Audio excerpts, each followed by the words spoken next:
The new West Savannah Neighborhood Association president took her oath today to lead the organization, but it was not without controversy. News 3's Shayna Ferreira was at that meeting and joins us now with concerns about how she came to power.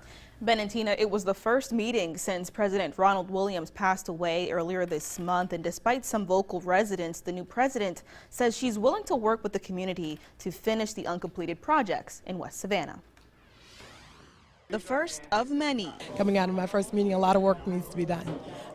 There are a lot of unfinished projects and goals and aspirations that Mr. Williams had, and my heart is to complete those goals, complete those aspirations and those plans. With the goal of serving the people of West Savannah. Do solemnly promise and pledge. Do solemnly promise and pledge.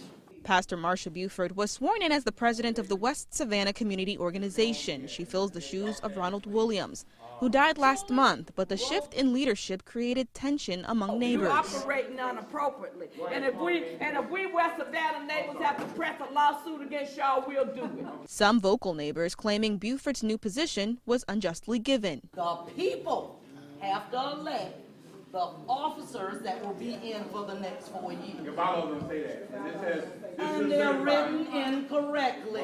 But the executive board says they filled the position according to the association's bylaws. The bylaws says that in the event that someone actually resigns or is removed for some unfortunate reason, then the executive board has the right to re-elect for that until the term is out.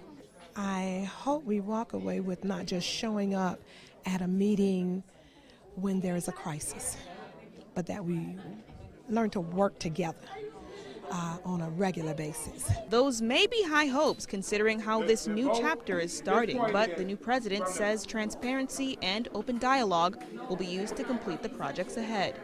Well, hopefully we'll have some plans to present for the Grant Center.